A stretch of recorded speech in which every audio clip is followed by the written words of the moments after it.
Good afternoon. My name is Michael Lefevre. I'm the director of the Operations Control Center with Brightline, and it's my pleasure to give you a tour of what we call the OCC.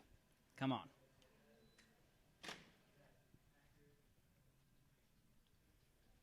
So we are currently in the Brightline Control Center. Jorge is working right now. He's one of our 4 control center operators. At Brightline, this is a 24/7 space. It's one of our few areas that's actually open 24 hours a day, 7 days a week. And we do that because we know that even though our last train may enter a station at midnight, the job of railroading really never ends. And so activities that take place during the night at 2 a.m., 4 a.m., you can imagine could certainly affect the start of our service when that first train leaves our running repair facility in West Palm Beach in the morning. So we've set up the Operations Control Center to be a communication and monitoring hub for the company. We have different departments throughout our business, ranging from the mechanical team to the station operations team. We have our hospitality group, we have our guest relations, and our safety and security team. So all of these various groups of the company have really important jobs, and they all interact with each other. And so anything that happens on our train very quickly becomes important information for the teammates in the station to know, could be important for our safety team to know, and the mechanical team, which is charged with maintaining the equipment as well. So the OCC's job is to keep every person, every department at Brightline in the loop so that we have a full picture of the whole operation that we're operating here.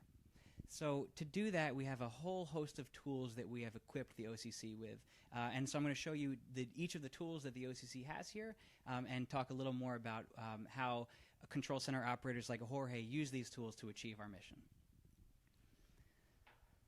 So the first tool I want to show you is our dispatch monitoring system. So all of our trains are dispatched out of Jacksonville, Florida by a company called Florida Dispatch Co., which is jointly owned by Brightline and the Florida East Coast Railway.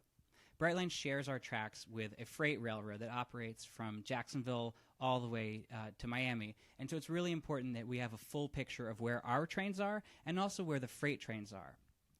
If you've ridden our trains, hopefully you've seen our seamless interaction with the freight railroad, and so you'll see that we are passing each other all the time, that their trains are operating through our stations without interference, and so all of that important work is done in Jacksonville. And so the goal of the OCC is not to direct the train traffic, it's just to understand what is happening out of that Jacksonville office. And if we see something being lined up, a train move that we think may cause a conflict for our schedule, or maybe there's a delay somewhere else down the line that we think might at some point cascade to us, we are really quick to pick up the phone, call our friends in Jacksonville, and resolve whatever the issue may be or may appear to be. So right now, if you look closely at the screens, you can see BLF 603 in red. That is a southbound train, a Brightline train, operating in simulated service, since we haven't opened to Miami yet, between Fort Lauderdale and Miami. So that train is on the east track. It's a 2-track railroad, and it is currently lined to about 79th Street in Miami, where it will hold, and when it gets there, it will meet BLF 602, which is a northbound Brightline train, also in simulated service, that's currently holding there. Our trains right now are not running into the station, so we can allow some finishing construction and improvement work to be done, but we are constantly out operating for crew training and qualifying and familiarization. We can also see some freight trains lined up at various parts of the railroad, and so again, we want to always be looking out to see potential future conflicts and then call Jacksonville and make sure they're resolved so we don't affect our revenue service, which continues to operate between West Palm and Fort Lauderdale.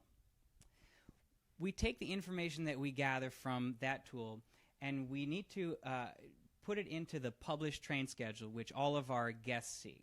And so the guests are accessing our schedule through our website and through our mobile app, and also in the stations we have a lot of digital signage. And so we have what we call the Ops tool, which is a proprietary tool developed just for us, where we control the entire passenger schedule. So right here, I have each of my 5 train sets. Each one is a different color. Hopefully you've ridden on some of them before. And we can adjust the public schedule.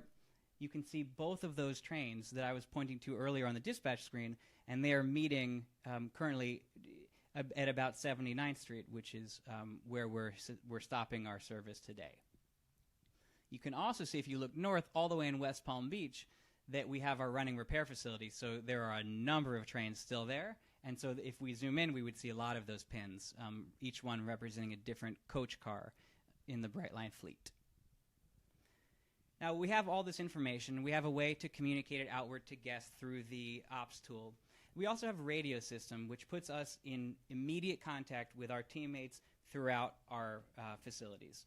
So we can reach our mechanical desk, which is a 24-hour mechanical supervision and coordination room, sort of functioning similar to the way we do up in West Palm Beach at our facility.